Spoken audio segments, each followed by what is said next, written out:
Well, a very warm welcome, a very warm welcome to you all on this autumnal night to St. Martin in the Fields. It's so wonderful to have so many of you with us. Before we begin, just a few notices.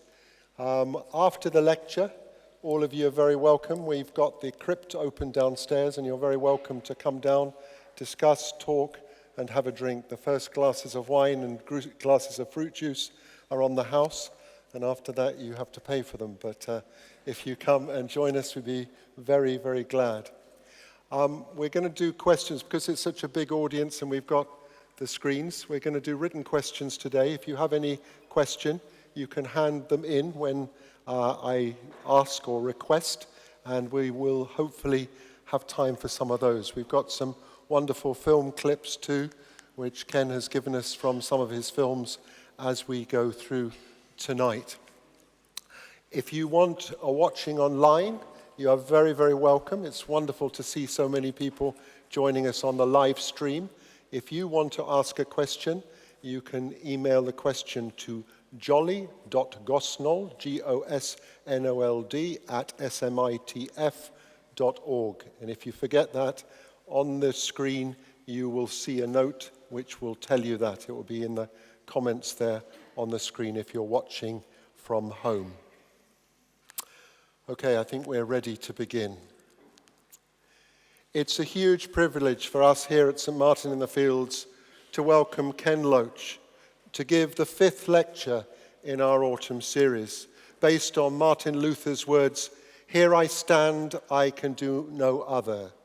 Tonight, we're going to begin with Ken Loach addressing that theme. And then I'll be talking about his films with him as he talks about giving a voice to the voiceless.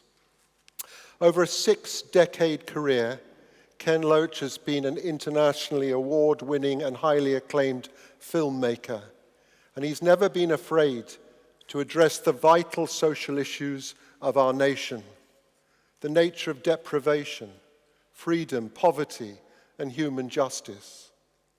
No British film director can claim such a substantial body of work with his own unique brand of realism, humor, politics, and the pursuit of justice and compassion, in which he has consistently revealed and given insight into the lives of those who face poverty and struggle, and whose voices in our society are seldom, if ever, heard. Ken Loach was born in 1936 in Nuneaton. He attended King Edward VI Grammar School and studied law at Oxford. But theatre got a hold of him, and after a brief spell in the theatre, Ken Loach was recruited by the BBC in 1963 as a television director and became part of that team which produced the Wednesday plays. The oldest among us will remember them. The most well-known Up the Junction and the incredible Cathy Come Home, which caused such a stir. It was controversial stuff. Up the Junction tackled backstreet abortion, and Cathy Come Home, the desperation of homelessness that we still see all around us here in the centre of London. Over the next 60 years of filmmaking, his films have focused on concern and challenged our response with titles which punctuate many of our lives. Among others, Kess in 1969, based on the book Kestrel of a Knave by Barry Hines. The Wind That Shakes the Barley, 2006, which won the prestigious Palme d'Or in the Cannes Film Festival. Looking for Eric, about Eric Cantona. Who ever said that he can't make humorous films? The Angel's Share, which was a particular favorite of mine in 2012. And then a trilogy of powerfully socially hitting films. I, Daniel Blake in 2016, winning again the Palme d'Ors at the Cannes Film Festival. Sorry We Missed You in 2008. And his latest film, which I hope some of you have seen, or if not, will see, The Old Oak, coming out just a month ago. Since 1996, Paul Levity has been Ken's main scriptwriter, and together they have applied a focus of tender observation, humanity, and outrage to small community stories, which are both based on real contemporary life and also, for us here, prophetic parables of our time and the struggles that people are facing in the United Kingdom and the divisions we so seriously need to overcome. When you watch a Ken Loach film, you come away feeling challenged, confronted, deeply moved, sometimes wrung out. He makes us ask the very question this lecture series is all about. Where do I stand? And what do I believe in? And how can we as individuals bring about change and transformation to build a fairer society? Today, later in our conversation, by focusing specifically on those films and the social issues his films speak of, we will be looking at some of those social problems here in the United Kingdom. I'll take up no more of your time, but let's give a warm welcome to Ken Loach.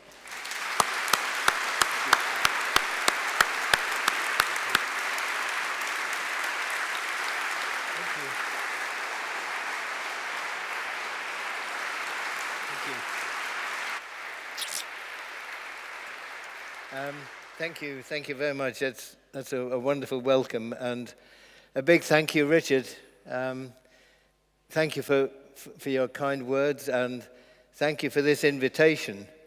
To come to this church is a real privilege because it has a reputation, I think, almost unique in our country of its concern for social justice, its engagement with people in need, and its open door.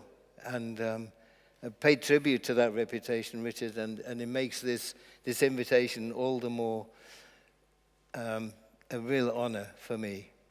The other thing I should say at the beginning is people are very kind and talk about my films. I've never made a film. It's our.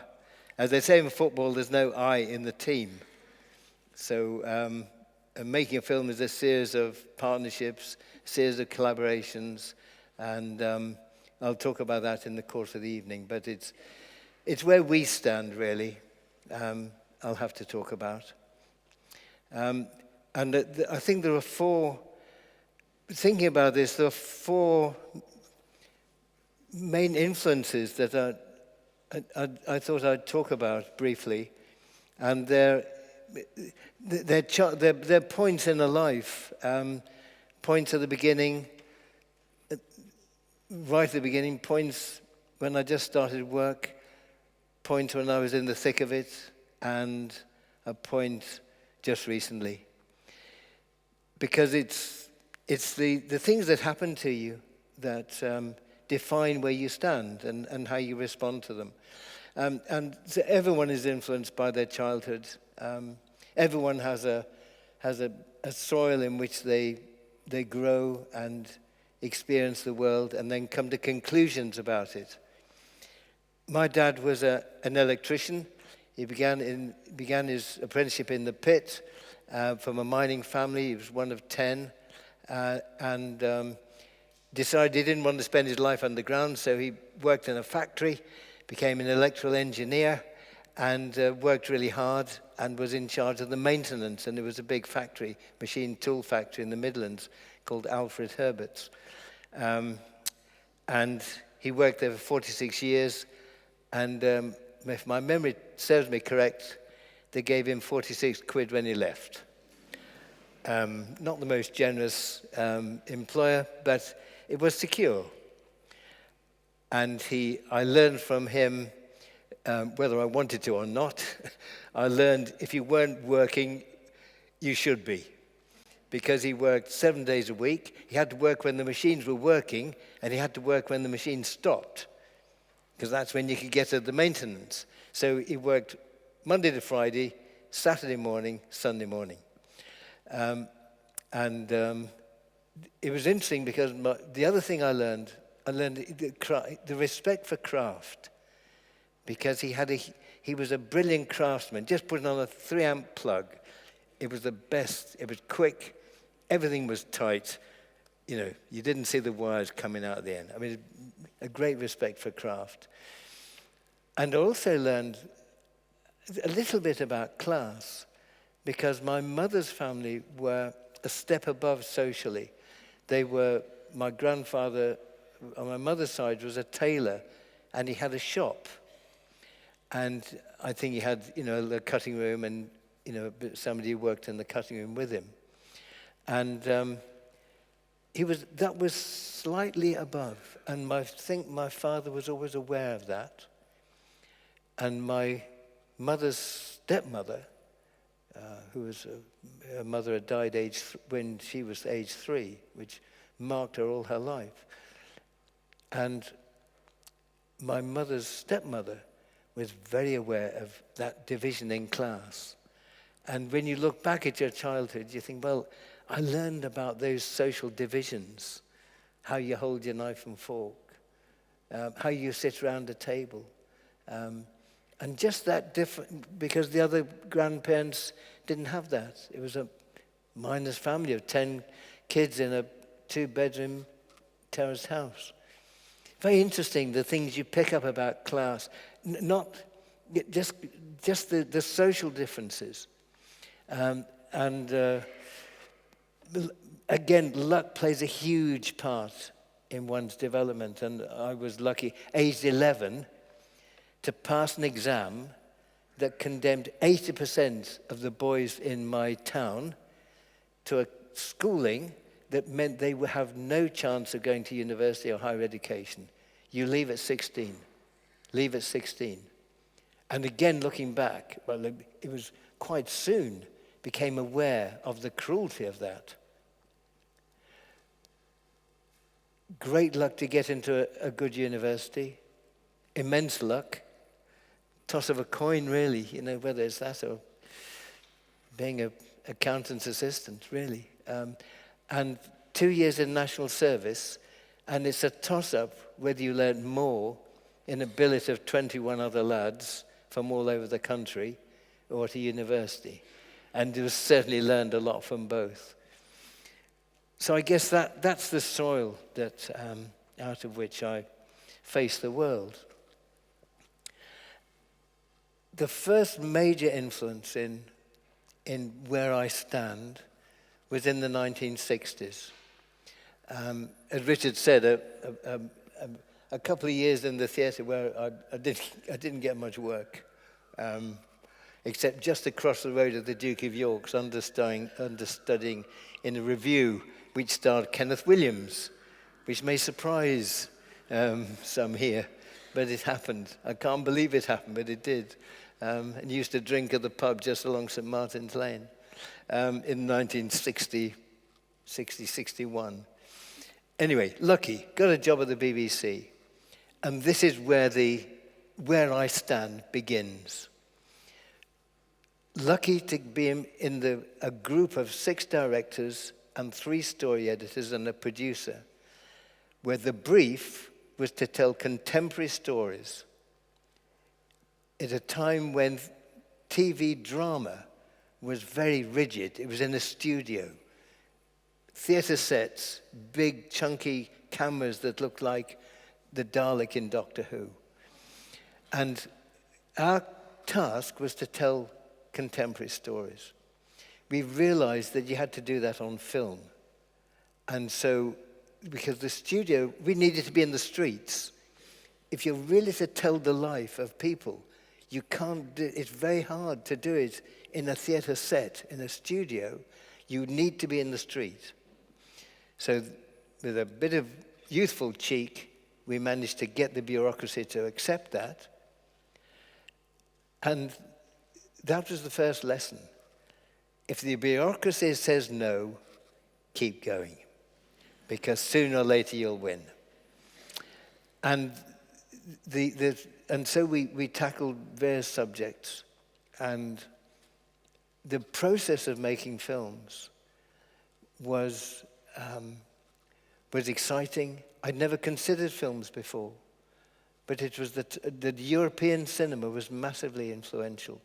And particularly as the 60s wore on, the Eastern European films, of the Czech films, humane, generous-spirited, funny, serious, but with a style of making films that was observational. And that stayed with us. And maybe we'll talk a little bit about this when we look at the clips. But the other big thing that happened in the 60s was that it was a very political time. It was the time of the New Left. And one of the critical slogans was, neither Washington nor Moscow.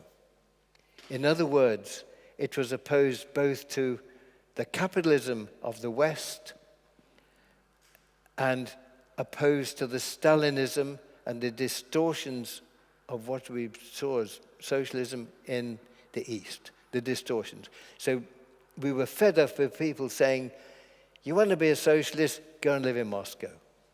So they were the twin opponents, people we fought. And that was the door that opened for me.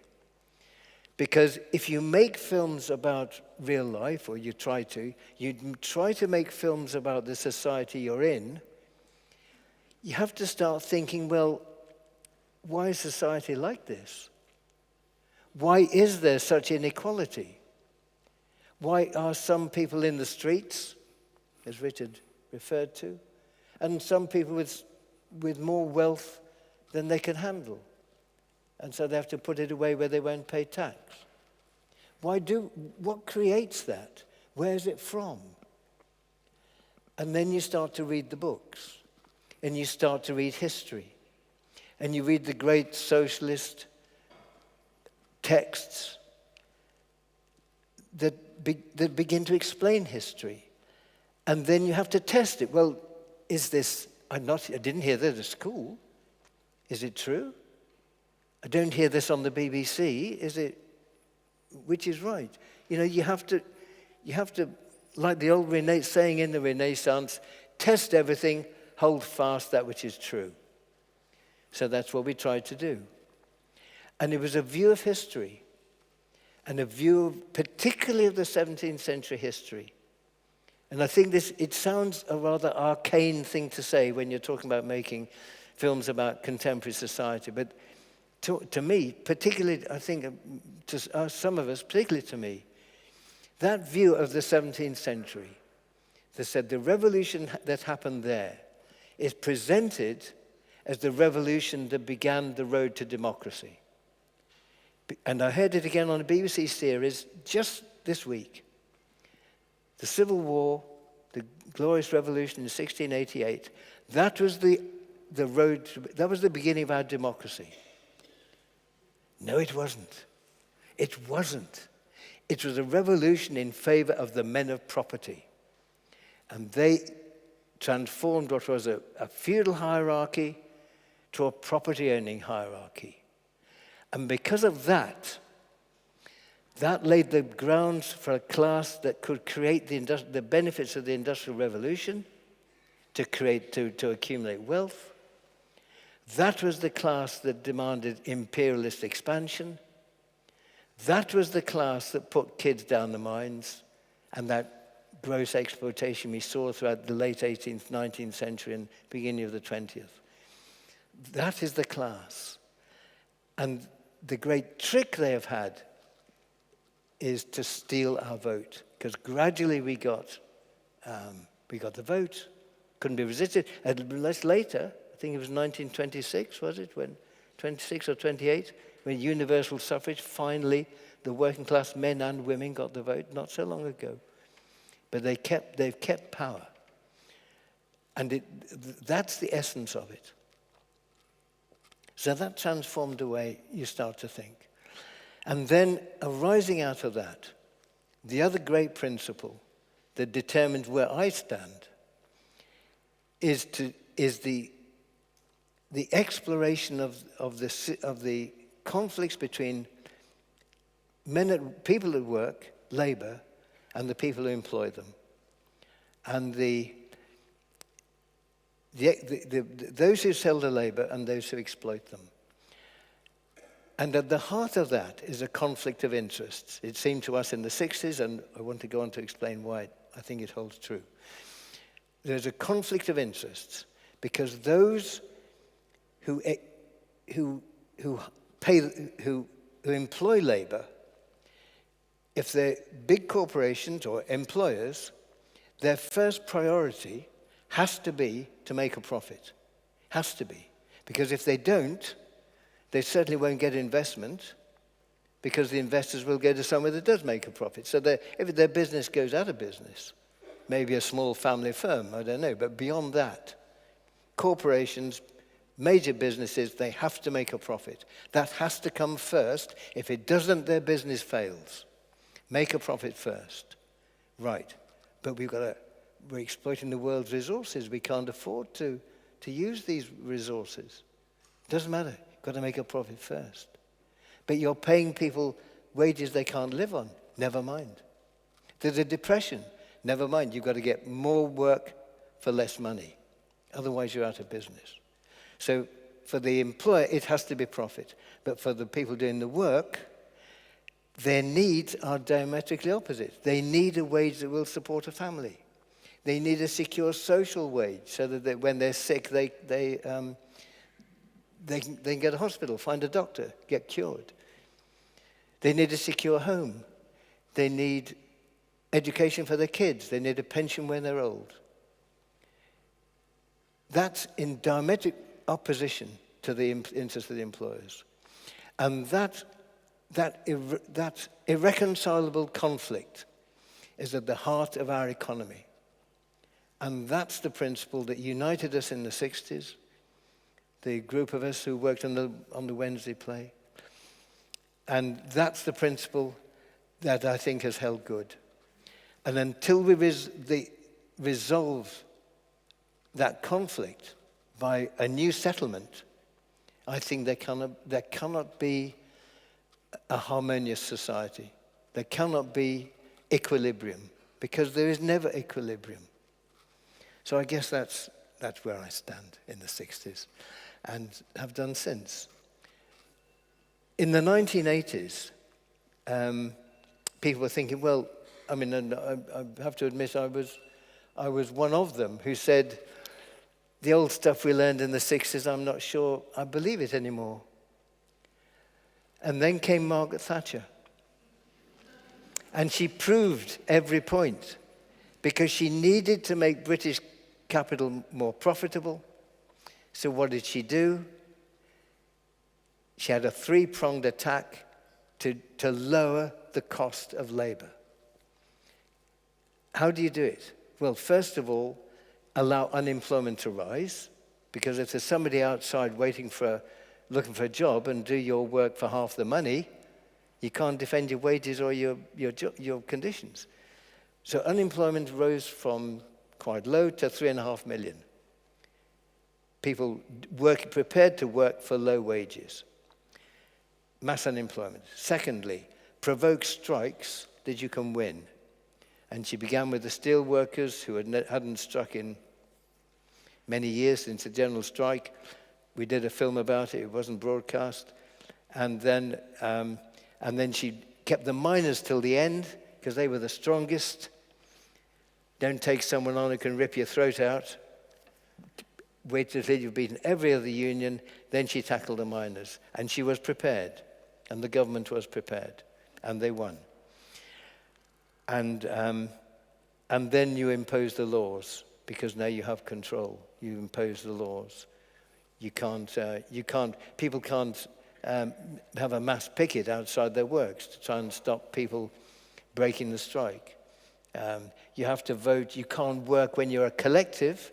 You have to vote when you're at home, when you're susceptible to the press and the broadcasters, and you're weaker. When you're together, you're strong. No, you can't take a decision there if you're in a trade union. You've got to vote on your own. Laws like this. So that did it. And from then on, that brought in what we know as the neoliberal project. We know the couch of the 80s, loads of money. And it was a TV character, wasn't he? Loads of money. And that's been the economic model that we've used since. And where's it led us to? The greatest inequality we've ever seen. Massive homelessness. The public services falling apart. Health services is destroyed. Homelessness. Transport in a total mess. Because put everything into private capital. Let them do everything. The market will solve us. No, it won't, I suggest. No, it won't. And worst of all, it has been using the earth's resources in such a way that we now face the collapse of the planet. And we keep setting ourselves targets and we keep missing it. Why? Because profit has to come first. They cannot put the public good first. And that was Thatcher's achievement. In 1945, we'd had a settlement where we'd won the war together. The settlement was the public good, public service. Thatcher's achievement was to put private greed before public service. So that's what we learned in the 80s. As Lenin said, to quote someone probably not quoted in these walls very often, said the state is the executive of the ruling class. And I think he was right. So that was incidentally in the 80s, I learned something else. We'd always learned theoretically that the media were on the side of the wealthy. I mean, obviously, with the press barons, you know that. But it came home to me very forcibly in the 80s because I did a series of documentaries commissioned by Channel 4, which told the story of the trade unions that refused to respond to the militancy of their members. And the accepted wisdom was the other thing. The accepted wisdom was union barons are leading their men out to strike, and the men don't want to strike. That's what you read in the press. Some of you may remember it. The opposite was the case. There were instance after instance after instance where people at work, facing factory closure, said, we're occupying. We're not going to take this. Many examples. We did 4 films called Questions of Leadership. It was due to be broadcast in September before the miners' strike, 1983. Channel 4 refused to broadcast it when they saw them. Trade union leaders organized against it because it showed up what they'd been doing. There was a party movement called the Social Democrat Party. Some older friends may remember it, Shirley Williams and David Owen and Bill Rogers and some others. The head of Channel 4, whose name has gone momentarily, was involved, he'd been a Labour cabinet minister involved then in the SDP. Frank Chappell, one of the union leaders, criticized, fought to get the programs suppressed. He was a leading member of the SDP. On the board of Central, who made the films, the Solicitor General at the time, Sam Silkin, had been close to the SDP. He said Central should not put these programs forward. So you had the people who were criticized, the people with the power to stop them, and that's what they did. And they were never broadcast. And so you learn a very hard lesson. The media speak about their objectivity, proclaim their independence, but actually they are staffed by people who don't need to be censored because they believe that they are doing the right thing in stopping that point of view being told. And the precise reason that I was given was because it was another program we did about the miners' strike for the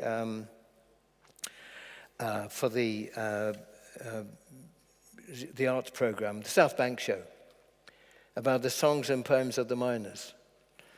And of course, the miners were writing, and their wives were writing brilliantly about police brutality.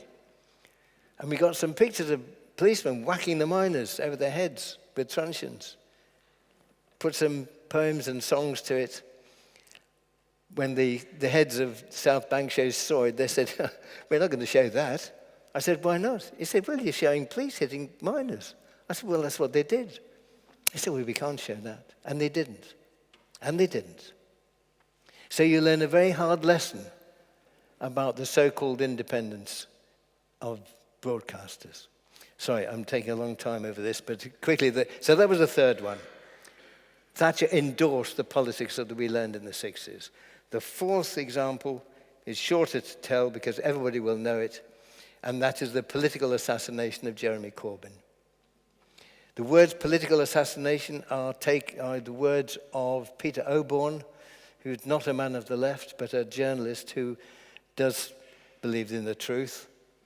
And that again shows to me the power of the state to remove a leader of one of the major parties because he and those with him outlined a program that would cut back the power of capital in the public services, in the infrastructure, in energy, in transport, in the health service, in housing,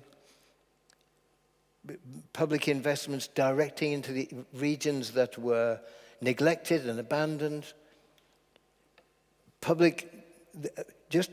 a new welfare state, ending the financial punishment for the poorest people of all. You know, there's awful financial penalties that people get when they don't jump through the right hoops to get the benefits they're entitled to. A new welfare state. It would have circumscribed the power of business just when it wanted to, when it always wants to expand. Added to that, question the politics of NATO and demand universal human rights and declare a state for the Palestinians. They couldn't have that. And so you know what happened. I don't need to recount it. Remember the smears. And in all those matters, I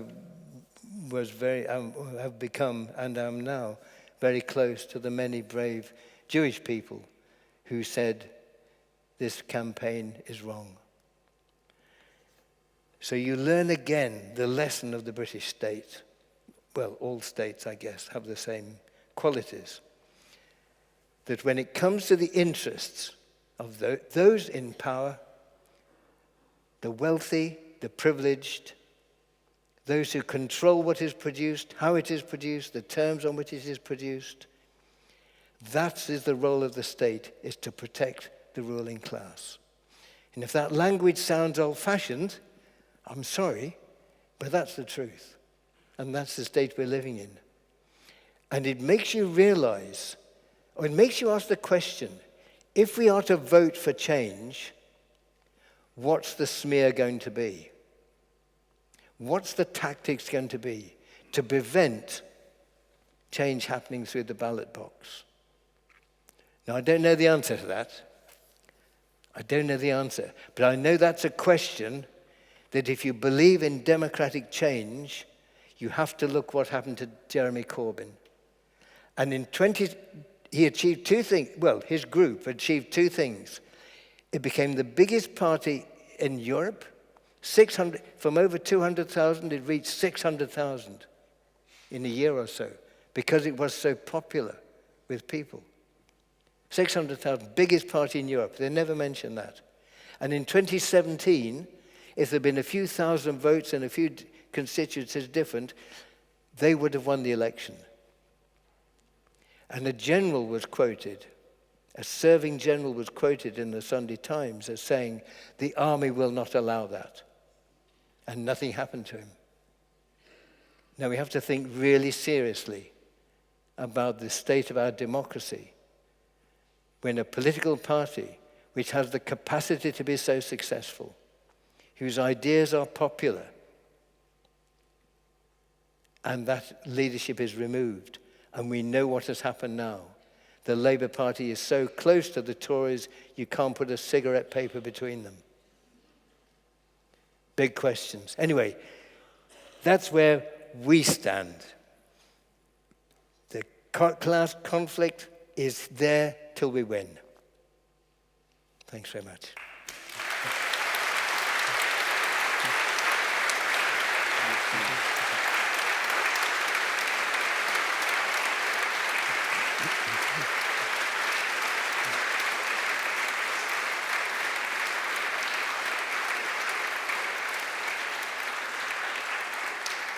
We're going to look at some of Ken's films now, and we're going to start with Cathy Come Home. Cathy Come Home came out of that period of the 1960s, 1965, when he was working for the Wednesday play, and it was a play about homelessness. It was such a powerful play that it rocked the nation and brought about questions in Parliament. I want to begin by asking Ken, what are your memories of that film and the reaction to it? Well, it came about with, it was a joint effort with me and Tony Garnett, the great friend and comrade and producer at the Wednesday play that I worked with most of the time. And I'd done, Up to Junction we'd done together, and that was written by Nell Dunn.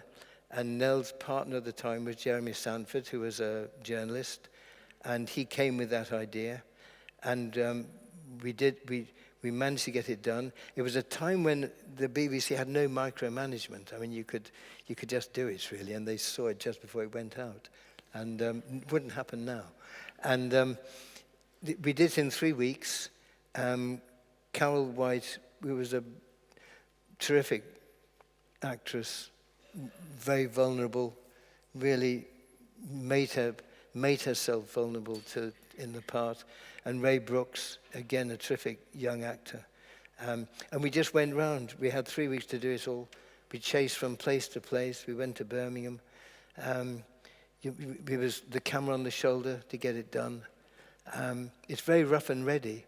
But I think we felt we were onto something. It still packs a very powerful punch. I watched it last week, and it really has so many similarities to some of the issues of homelessness now, and that's so many years on. We're going to look at a section of this film, and it's the frustration of someone confronting someone in authority and power that doesn't want to listen to them. We're going to watch that clip now, and then I'm going to ask Ken a little bit about it. Thank you.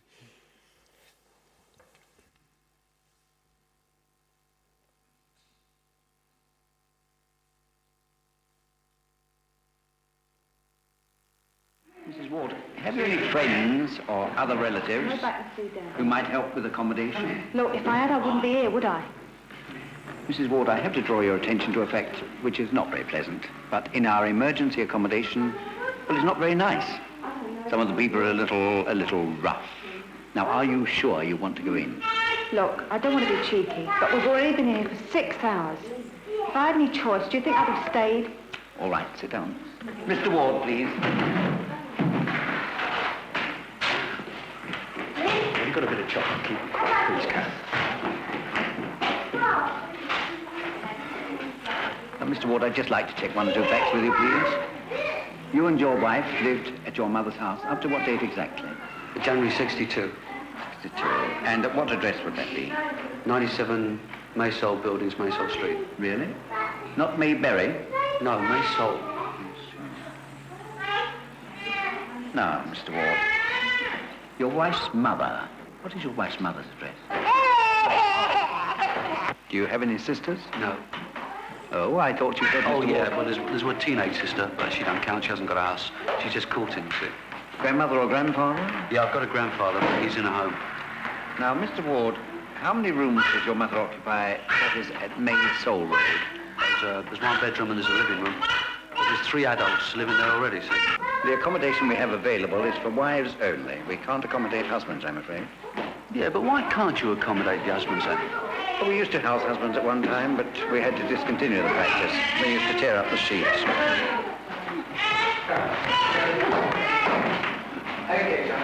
We have no objection to your coming to see your wife of a weekday evening, provided you are gone by 8. The front entrance must not be used by you homeless. Now, there's a very good reason for that. It upsets the old people we accommodate here, and of course, this accommodation really was meant for them. No alcohol in the building. About this, we are fairly strict. And inmates are expected to take a regular bath and get as much fresh air as possible. Rent, we charge 5 shillings a night for each adult and £3 for a child, payable in advance. Now, there are other rules, but you'll find it easy to pick them up as you go along. Any questions? Well, I don't think very much of it. Mr. Ward, in many places in England, the families are not kept together. They're broken up as soon as they become homeless and children put in care, etc. Now, if we rehoused homeless families, people would say it was an easy way to jump the queue, wouldn't they? So we can't do it for obvious reasons. And it must be strictly understood that this accommodation is only temporary. After 3 months, make no mistake about it, we turn you out. So keep searching. Sit down.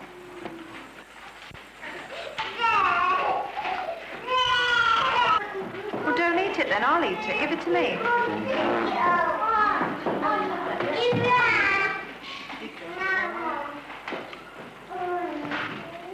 Mrs. Ward, you'll be in room E72. E72, don't forget it. Hey, go on. Out. Well, I've just taken her up to her room, see? Oh, we've only just come. Oh, I see. You're newcomers, are you? Well, no men beyond the lodge. I'm afraid you'll have to get out and say goodbye to your wife now. Hey, not you, girl. Oh, look, she's just arrived. Let me just take her up, please. If he could stay, I'd be all right. No. I'm sorry I don't make the rules. He'll have to go. She's got a lot to get through yet. Now, listen, lady, don't be saucy with me, Reg, please. go. Shut up.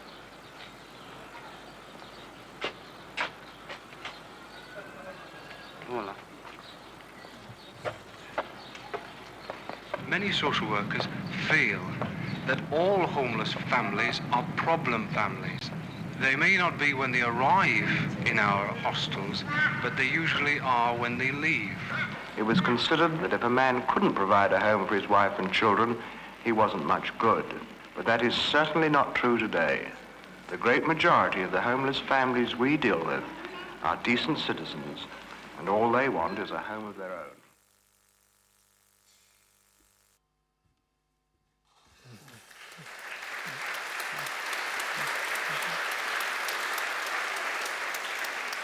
So 1966, I remember watching that film when I was really small and being terrified by it. Right at the end of the film, the baby gets separated from the mother in a station.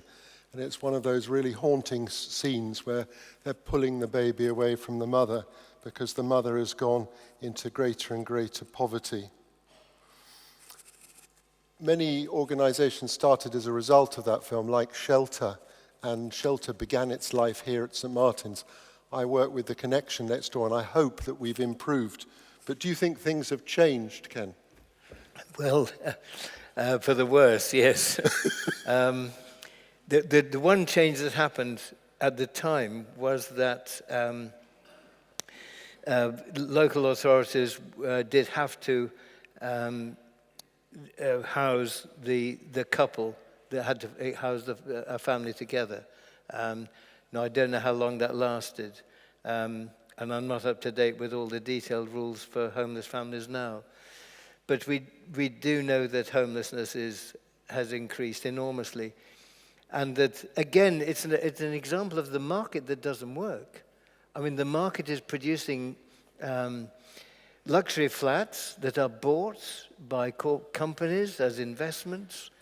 And we know we desperately need homes that people can live in for ordinary people. And we not only need homes, just throwing up any old house, we should think about the ideas of Nye Bevan after the war, where he said nothing is too good for the working class. Good slogan. And architects and planners went and listened to people and what they needed.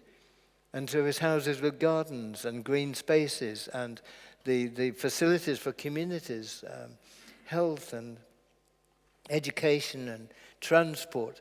And that's what we need now more than ever, because they need to be sustainable environmentally as well as just houses to live in. And so that you need to plan, and you can't plan what you don't own. So I think it's a crisis that was bound to develop given the economic model for funding houses and for funding buildings. But putting the side of housing organizations or groups who are trying to work with homeless people, I think the way of treating homeless people has hopefully changed a lot since that film. I've never seen anyone treated like we saw in that film. But the problem is, as much as you want to help, there is no affordable housing to help people into. No, exactly. And I think, this is as true as we could get to what happened at the time. And it's what happens in the DWP now, where it was certainly when we make film we're going to come on to. And the thing is to do with poverty being, you are partly to blame for your own poverty. And that it's the mentality of the workhouse. There's a threat. There's a threat to being homeless. There's a threat to being, or there was in Victorian times, so poor that you went in the workhouse. And that was a punitive system. And it goes back to the Elizabethan days, doesn't it, of the sturdy beggars who were driven away out of the village. There's a sense of punishment for poverty. I remember one of my first lessons here at this church when I worked at the Connection was I was talking about homeless people, and one of the women in the Connection said to me, "Why do you call me a homeless person?" And I stopped in my tracks. I said, "Well, what do you mean?" She said, "Well, I don't call you an in-house person. We are all just people, aren't we?" And it was a real lesson. There was a chap here who was homeless who was working on a computer, and one of the priests went up and said to him, "What are you doing working on that computer?" He said, "Just because I'm homeless, it doesn't mean I'm a thief. It's my computer and I'm a composer of music." And I think it's all a question of how we treat people, and your films treat people with great dignity. So one of your great gifts, I think, in your films, Ken, is that your people are not just homeless people, they are real people. Mm-hmm. How do you find characters like that? Well, it's in the writing always, and you just have to really go to the source, and just find people who will be in the film, the audience will believe in, will care about, will laugh with, will cry with, will be involved. But if they reveal themselves, they will reveal the characters in the story. So there's a connection between the people, and also a camera is very revealing. It can see the pores in your skin. You get a sense of the diet the person is on, how they stand, what their hands are like. Every film is inevitably a documentary about the people in it. I want to move now to probably your most famous worldwide film, Kess, which everyone, I think, probably has seen in this church.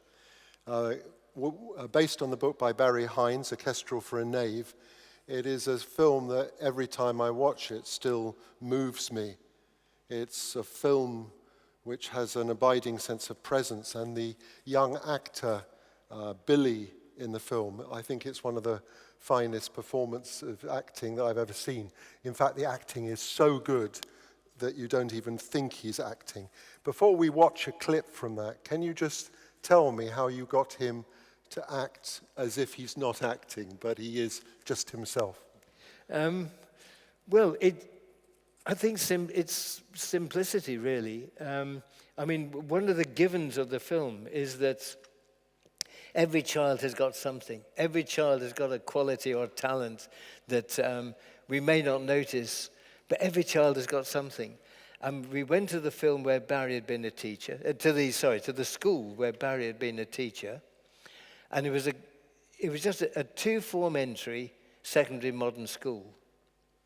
And so there's 60 kids in every year, 30 boys, 30 girls, and we wanted them a certain age. So for Billy, we saw the kids in that class, and they were all terrific. Hence we got, they're all in it. And David Bradley was the standout lad. I think we really did hit lucky, I have to say. But he was just Billy Casper. And we filmed it in sequence, and I give him the script, a few days before maybe it depends how much he had to say, but a little bit beforehand, so that he didn't get bored with it. We didn't rehearse, we just did it. And we were in the class. I mean, all the technology is kept to an absolute minimum. So for him, it was like being in the classroom. Colin, the teachers were the teachers at the school, apart from the headmaster was a teacher from another school, and Colin Welland was an actor I'd worked with in Z-Cars, but he had been a teacher before he was an actor. So he was a teacher, and he just came along as a teacher, and he did some lessons before we did the filming, so that they got used to him as a teacher. And you set it up like it's really happening. And the kids do it, really. So in this clip we're going to watch, it's one of my favorite clips in film. It's Billy Casper has reared this kestrel. He's taught it to fly, and he's got this really incredible relationship with the kestrel. But in school, he's being bullied, pushed about. He's got no future. He's an 11-plus failure, like myself, destined for the coal mines or whatever. He's a kid who everyone treats badly. But this is the moment, I think, when he becomes himself and finds his voice. And it always brings tears to your eyes, because here is the expression in film of what it means to become who you are.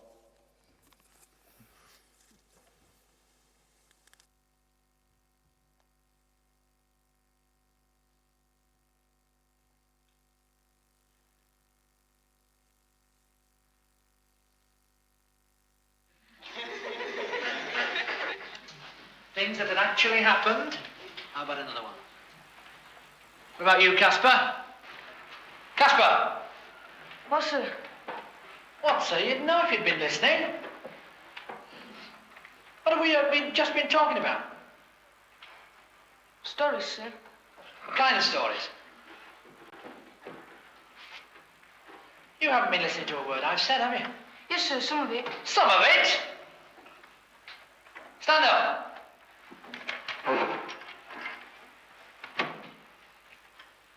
Right, now you're going to tell us a story about yourself. I don't know any, sir. You don't know any? Well, you stand there till you do. Always somebody, isn't there, eh? Somebody who wants to be awkward. Just won't be interested. Doesn't matter what you do. Just like you, Casper. Come on. I'll give you 2 minutes. 2 minutes to think of something, or the whole class comes back before 1:00. Come on, Casper, don't stand there like a nail. Here's a nail. Come on. I say. What about you, Casper? If anybody else calls out, it'll be the last call they make. Speed. He's got this hawk, and he goes mad over it. He never knocks about with anybody else. He just goes with hawk all the time. He's crackers, already. Better do any road. All right, Casper. Sit down. Now, come on. Tell us about this hawk. Where'd you get it from? Found it, sir. Where? In the woods. Where'd you keep it? In a shed. What'd you feed it on? Beef, mice, birds. Well, isn't it cruel to keep it in a shed? I mean, wouldn't it be happier flying free? Don't keep it in shed all the time, sir. Fly it every day. Doesn't it fly away? I thought they were wild birds. Of course it don't fly away, sir. Trained it. Well, are you going to tell us about it? How do you train a hawk? We have to be right careful with them, sir. Right patient. You've got to feed them when they're hungry, sir. You can only do it when they're at feeding time, like, sir. Yeah? You've got these jesses on, sir, all the time. These what? Jesses, sir. How do you spell that? J-E... All right, come on. Now he's going to show us on the board. Jesses is a new word to me. Hands up those who've heard of jesses before. Nobody. Go on, write it up then.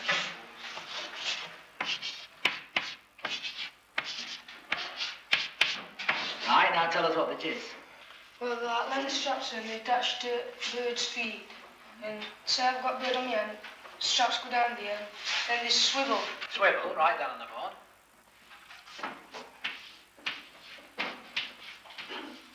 Then you've got your leash. Leash on the board. I fed it on my hand first. Then when it got to know me, I fed it on my glove. And after a while, I put it 2 inches away from its claws.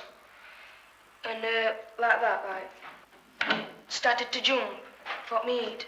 When it started to jump, I could move my hand away. Hold your hand up so we can see. Could move my hand away like to 4 inches and 6 inches. And when it was doing that, I started doing it with leash. Do they need water like, you know when you've got a budgie and you put water in the budgie's case, do they need water like that? Well, it like as a bath. It has a bath right early on in morning like. When do you feed it? How many times a day? To start off with 3 or 4 times, you know, to get it plump. You make it all sound very exciting, Billy. It is, sir, but most exciting thing when I flew free first time, sir. Do you want to hear about that? Yes, sir. All right, come on. Well, I'd been using crayons for about a week, and it had been going 30, 40 yards. And it says when birds going 30, 40 yards, it says in book, that it's time that it can start to fly free. Well, I've been wanting to fly free, but I daren't. You know, I threatened it to fly off or something like that. And this had been going on for 4 or 5 days, and keep on to me, son, saying that fly it free next day. Anyway, I got right mad with me, son. I says, right, I'm flying it free tomorrow. Anyway, that Friday night it was, I didn't feed her up so that she'd be sharp set next morning. And I went to bed that night, Friday night, and I didn't get an hour's sleep at all. I frightened about bird, that she'd fly off or something like that. Anyway, when morning came, I kept on saying to me, son, well, if she flies off, and it can't be helped. So I took swivel off and let her up onto the post. There were no stopping her now, she could fly off. All were on her were jesses. I thought she must fly off, she's forced to fly off. But she didn't, she just stood there, all terrified. Well, anyway, she was stood there and I walked off into the field and she was looking around all over the place, and when I got in about 70 yards from her in the middle of the field, I called her. Kiss, come on, Kiss, come on then. No, it happened. So I thought, well, I better walk back and pick her up. So while I was walking back, I saw her flying. She came like a bomb. About a yard off floor, light lightning, head still, and you couldn't hear wings. There wasn't a sound from wings, and straight onto the glove, wham! And she'll grab him for meat. Anyway, I was pleased with me, saying I didn't know what to do. So I thought, well, I better do it again just to prove that it won't look. So I took her back onto the post and walked back up into the middle of the field and called her again. And she came just as good as first time, straight onto the glove and grabbing for mate. Well, that was it, sir. I trained her, sir, and that's all I could do. I think you've done enough, don't you? Well done, Billy. Big hand of applause.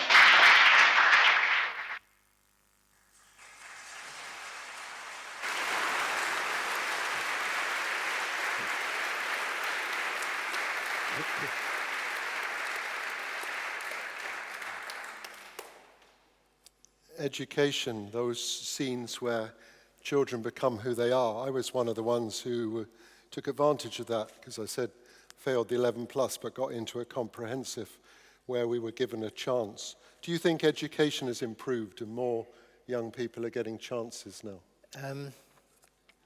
Well, I think that teaching attitudes have certainly changed, and I think there's some brilliant teachers now who are very aware of looking for people's capacity and ensuring kids get the very best they can. But I think the problem is, I mean, I don't know, I'm not an expert, I just meet teachers from time to time in the course of work. But that's my sense, that there are a lot of really good teachers. But the problem is kids they understand what's waiting for them. Now, when Billy was at school, he didn't want to go down the pit, but there was a job. He would get a job. He would get a job. There was pretty well full employment. I said it was the 1945 settlement, so we had a health service. There were homes, pretty well homes, certainly in the north. The services were that we had the infrastructure and we owned it. We owned it, so it was secure. And now kids know what it waits for them. It's the gig economy. It's casual labor. It's a bit of work here, a bit of work there. I mean, for those that go to university, they end up with, 60, 70, 80,000 pounds in debt? I mean, what future is that? So if kids know what's in store for them, what's the motivation to really work hard at school? Because that's waiting for you anyway. And it's a lot worse than the world Billy Casper would go into in many ways, despite the technical advances, because of that insecurity, because of I'm old, so I'm bound to be critical of social media. I mean, it's built into the age group, but nevertheless, it does seem to me to inhabit the space in people's imagination, and particularly for young ones. Because Billy found a kestrel because he wasn't sitting there tapping on his phone. He hadn't got anything else to do. He had time. I think time is one of the greatest gifts we can give to our kids. We're going to move on to that economy, that social media, with I, Daniel Blake. I, Daniel Blake, a man who loses his job because he has health problems, not far before retirement. And we're going to watch a scene in which he goes to a job centre to try and find some work, and expresses some of the confusion that many people face with this new computer age.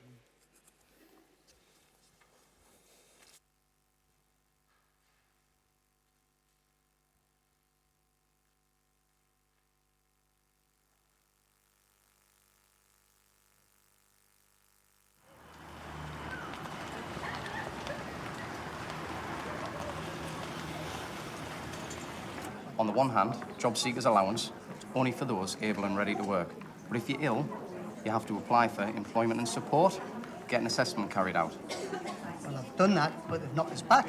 Right, well, if you've been deemed fit for work, your only option is job seekers allowance, or proceed with the appeal on employment and support.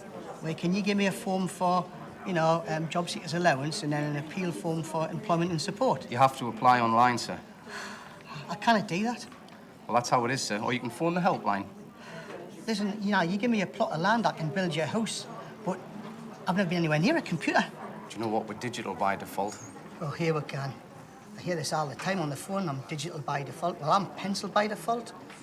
Look, what happens if you just can't do it? There's a special number if you've been diagnosed as dyslexic. Right, well, can you give us that? Because with computers, I'm dyslexic. You'll find it online, sir. I must ask you to leave now, if you've got no appointment.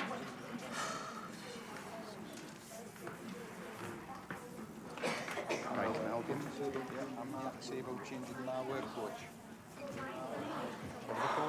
Thomas Armstrong, please. Right, Mr. Thompson, who's your work coach? Hang on a minute, Thomas, hang on. Would you like to take a seat? Oh, I just need a minute. I'm just feeling dizzy, Come and sit down. Oh, cheers, thanks. Could you move on, please, love? Thanks, Pet. Thank you. All right. Just get you a glass of water. Thanks.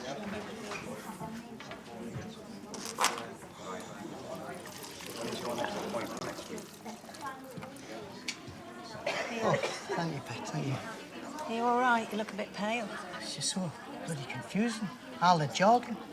There must be some mistake. I'm just going round and round in circles. Thomas, you sit here and drink your water, Pat. Thank you. then So you're now going you're to going to sanction sanction me, me, so so I'm not not getting money from sanction Mum. you. I'm going to refer you to the decision maker, and they'll make a That's decision ridiculous. on whether That's they're going to ridiculous. sanction you. I'm not actually making the decision, they're going to do that. And then if they do Nonsense. decide to sanction you, then you will take a 40% cut in your I know what it is. I benefits. don't need you to explain it to me. I'm Right, not well, aware. there isn't anything else anybody can do today.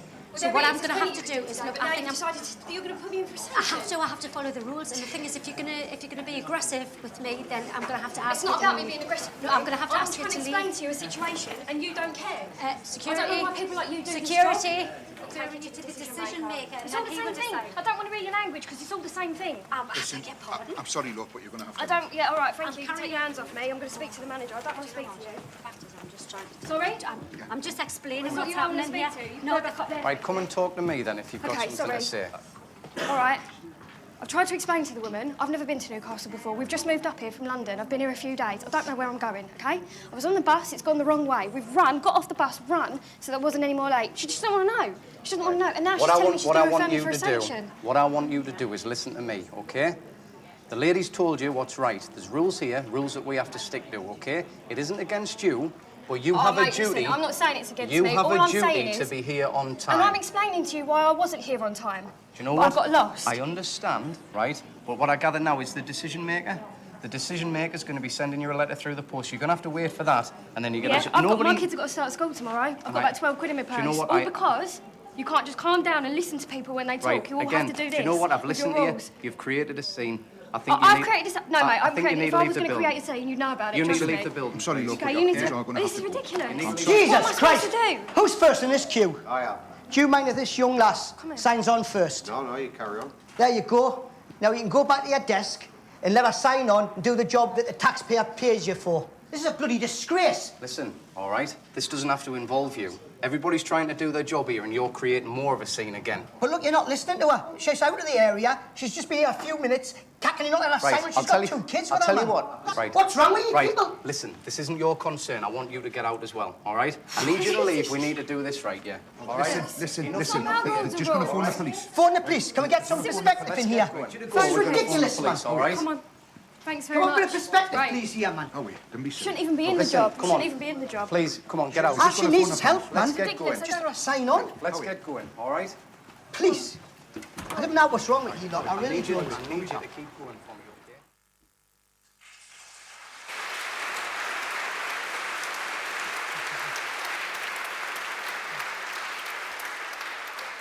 okay? Ken, there seems to be a recurring theme in some of your films about people coming up against authority and not being listened to. Yes.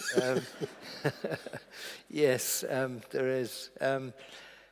Well, it's the face of the state's wishes or the face of the government's wishes implemented by people who aren't much better off than the people they're instructing. And I mean, the guy in the front, I mean, he won't be on a very high wage, neither will the poor woman working at the DWP.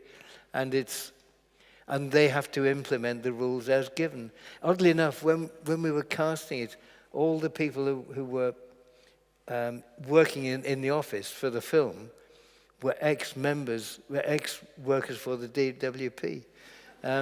And some of them had been there. They said, we couldn't stand it anymore of what we were being asked to do. And one guy had been in the union, and he said, I realized I would never get any promotion because of my union work.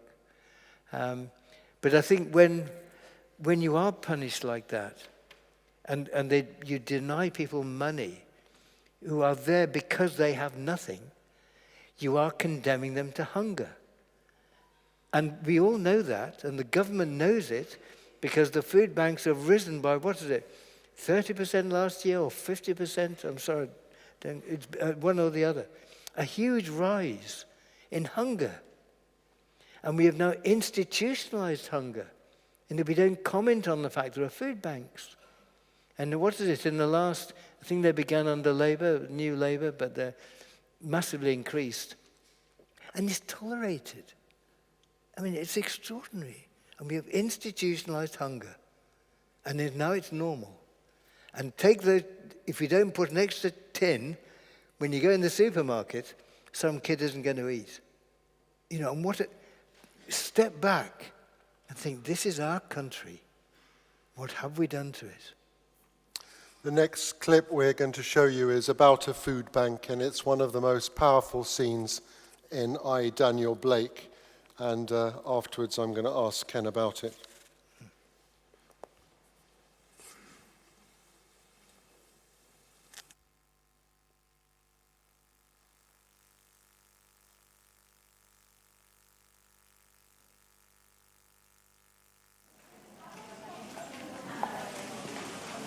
Hello. Hello. How nice to see you. And have you brought your little dog today? Thank you very much. Thank you. So just food for yourself and the two children, Katie. Thank you. The two children have a drink of juice and a biscuit. Would you like to go and see Agnes? Agnes, could you do juice and a biscuit, please? Jackie? Yeah? Would you be able to help Katie with her shopping today, please? There you are. Thank you. Hi, Katie. Oh, very nice. Thank you. So we've got one adult and two children. Yeah, come with me. We'll start with the vegetables, yeah? Okay. Right. I'll give you one side and we'll share it, yes? Couple of onions. Is there anything we could do for you, hon? No, I'm fine, thanks. Are you sure? Right, all right. then. Please, yeah. You just moved up here, your accent's not from here, you're not a Geordie girl. Yeah, I've been up for a little while, just come up from London. Right, nice accent. Can you understand the Geordies? Almost. Right, over here. I think we need another bag, never got one. No. Well, something. Would you like to see some things? I'll just keep going in with stuff and then you tell me what you don't need, yeah? Have you got any sanitary? I don't have sanitary towels, no. All right, not to worry. Don't really donate them much like that. It's a shame. You should. Right. If you open your bag, Grace.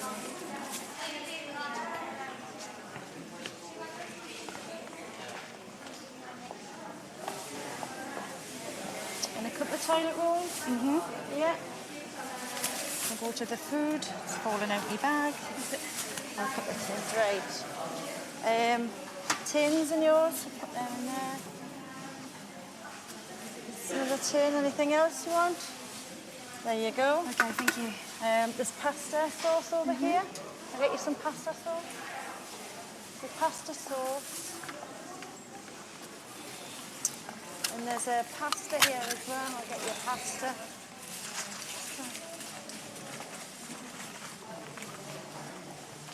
Hey, pet, are you all right? What are you doing?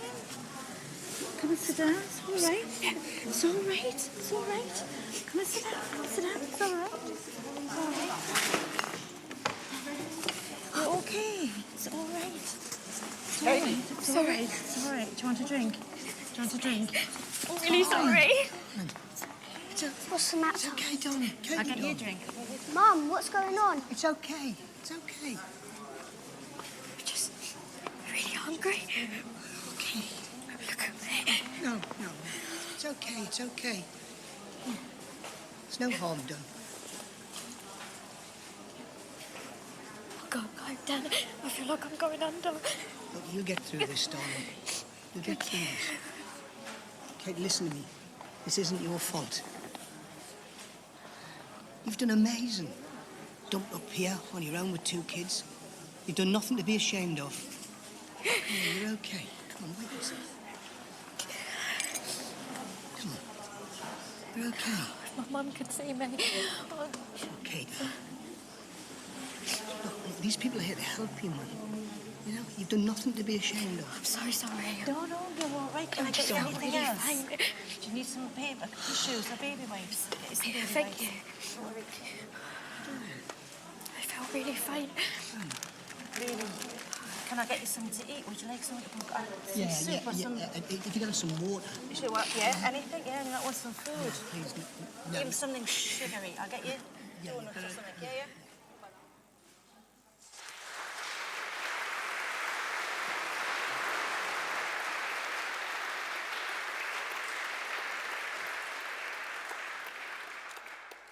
You can tell politicians that people need food banks, but the power of a film is that it doesn't tell, it shows.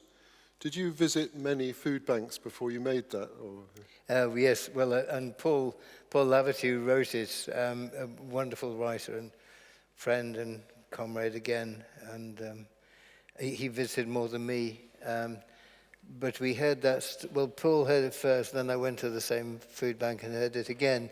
It was a food bank in Glasgow, and they told us the story of a young mother who was so overcome with hunger that she did precisely that, opened a can of beans and tried to eat them. And we saw, while we were there, and at another food bank, we saw people come up, look in, and then walk away out of shame. And one of the helpers went along to one man, and she tried to talk him to come in, and he wouldn't come in. He was too ashamed to be seen begging for food. And the thing that always gets me, Jackie, who was the woman who helped Hayley Squires around with putting the things in a bag. She didn't say this time, but she usually said, "Can I help you with your shopping?"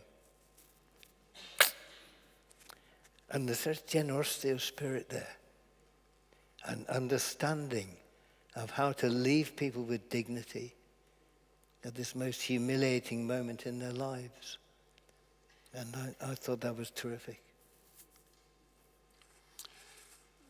Your films, do you think they've brought about change? I mean, I'm just talking personally. I watched Sorry We Missed You, which is about white van drivers. And people used to ring on my doorbell with deliveries for my neighbours or for people at St. Martin's. And I said, "Oh, another delivery van driver."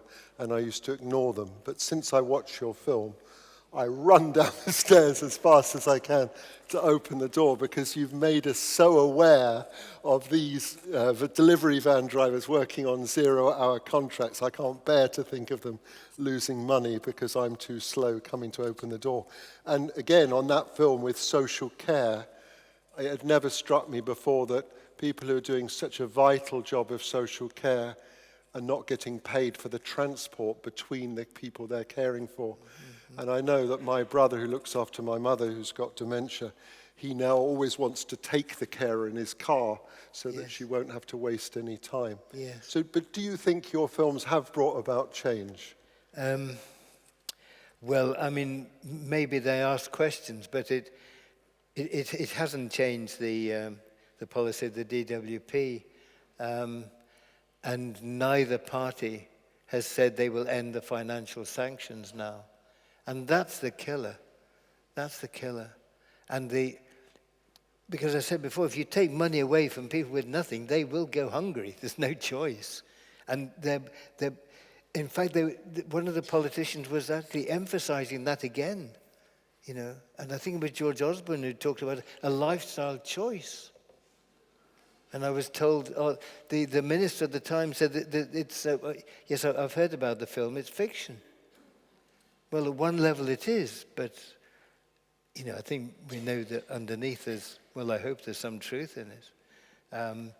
So no, it won't change. And the gig economy is, I think it's seen by big corporations and businesses as an inevitable way forward, because they found a new way of exploiting people at work, because they're not workers, you know, 8-hour day, sick pay, holiday pay.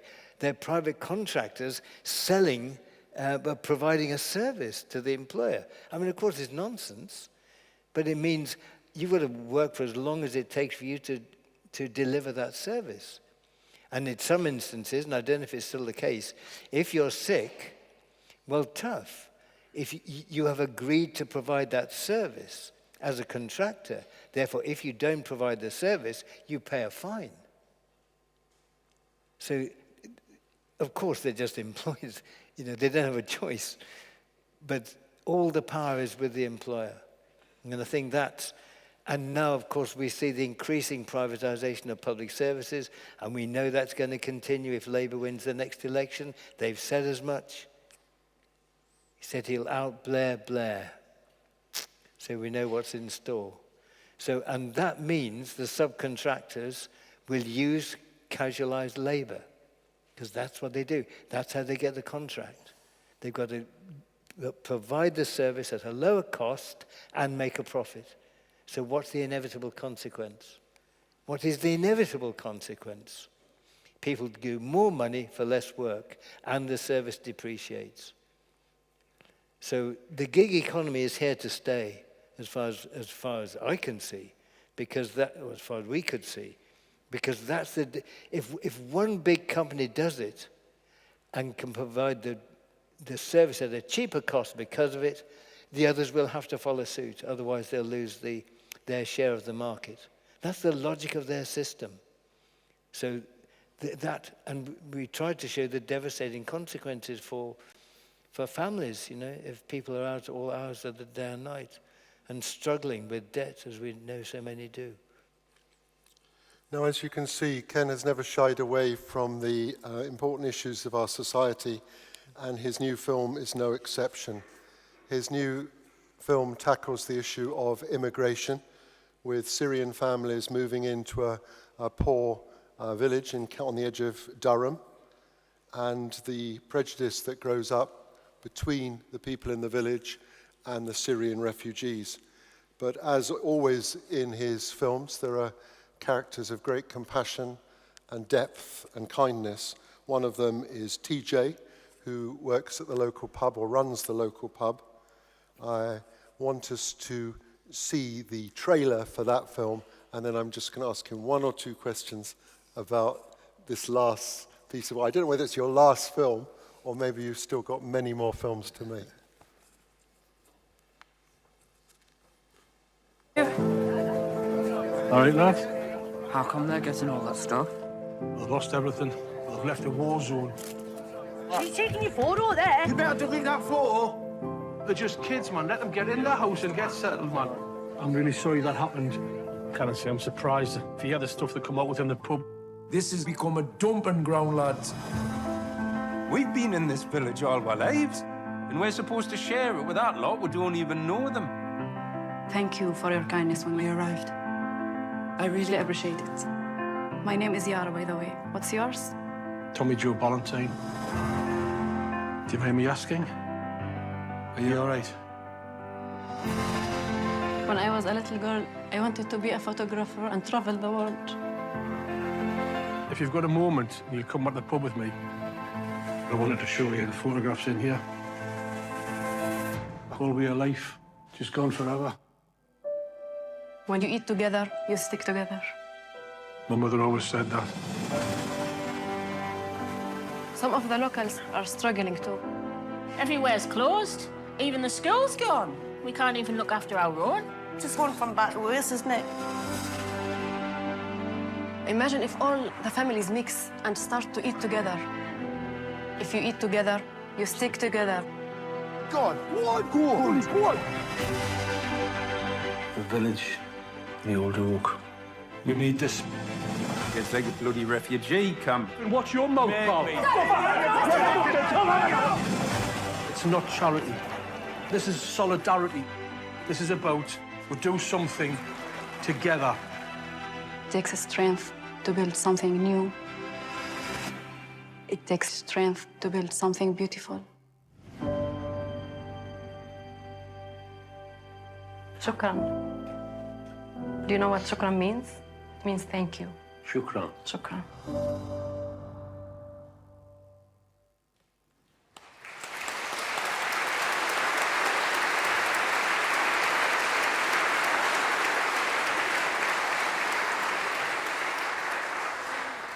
It takes strength to build something together. Now, often your films leave one feeling pretty wasted and desolate. There is some hope in this film. What is your hope that comes out of that film? Well, yes. I mean, it's a funny word, hope, isn't it? Suddenly the politicians are talking about it. I think their hope is not my hope, I think. I mean, yes, of course. I mean, we want people to live together. We want to welcome people who have been through terrible traumas of war and suffering and oppression and all the disruption that brings people to risk their lives and their children in small boats. And we want to welcome them, and we want to have the strength to be generous, because generosity is strength to spare, isn't it? If you're strong, you can say, yes, come here, yes, share.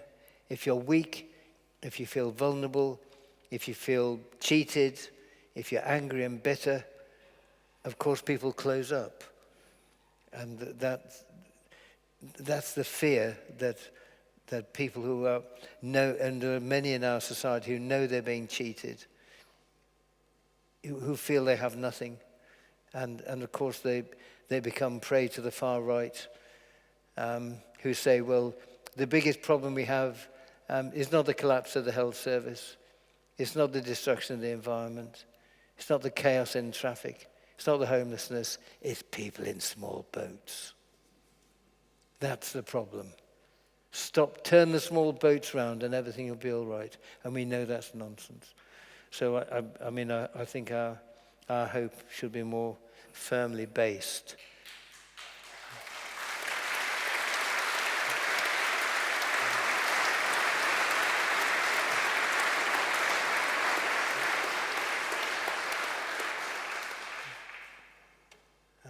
And I think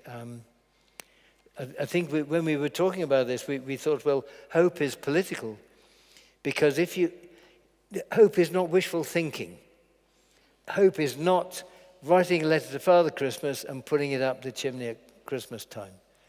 It's not crossing your fingers. You can have hope when you can see a way forward that's viable, that you can believe in, and you can achieve. And then you can have hope. And if you have that hope, then you have the confidence to pursue it. But if you don't have that, if the opposite of that is the despair, and then you start thinking, well, we just need a strong man or a strong movement to come and organize things for us. And that's the far right. And that's the danger that we have here. But here, our politics is so far to the right that we don't need Marine Le Pen. And we don't need an alternative Germany or whatever it is, or the Vox in Spain, or the Prime Minister in Italy. Our politics, and that was always the way with Thatcher. The National Front didn't get enough purchase because the polite politics was so far to the right. And that's the danger we have here. But I think it ends in the same way. It ends in mean-spirited, look after yourself. There is no such thing as society. And I think our hope has to be, we can do things together. We can recreate a new welfare state. We can solve the problems of homelessness. We can provide a decent health service where people aren't collapsing through tiredness or through just exhaustion. We can do it, but we can only do it if we stick together. Stick together and eat together. And we can...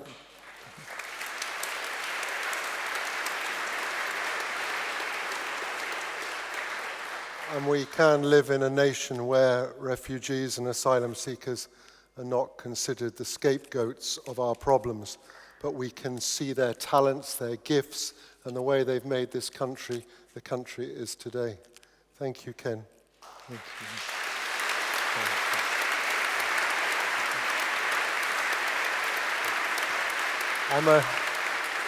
I'm afraid we've run out of time. Ken will be cross with me because he wanted to answer all your questions, but we have had an hour and a half, and it's been brilliant to hear your exploration and journey through those incredible films that you've made. Was that your last film, or are you going to make another? Well, I'm not sure I'll get around the course again, really. It's a bit like an old nag at the Grand National. You know, get over beaters again, go on. I can't see it, frankly, but I don't know. You know, never say never. But can I say a huge thank you to you and a huge, well, it's not up to me to thank you for all the work this church does and you do, but I think everyone appreciates and your openness, and you stand for the things that we are proud of, really, which is that we are generous, we are open, and we do welcome people. And what we need, I think, now is to recognize our strength, because I think that's the one thing, well, it's not the one thing, but it's one of the many things that you don't see in our broadcasting, and we certainly don't see in the press. They see the working class and ordinary people as, oh, you know, pass the hat around. Let's have a charity. They're objects of pity, you know. But I think we need to recognize our strength. That we need to unite on the principles that we know are the basis of a good society. And if we do that and know that we're strong, then we can change things. And let's not fall for the propaganda that there is no alternative. There is absolutely an alternative. And all of us have the strength to build it. Let's do it for God's sake. Thanks very much. Thanks a lot.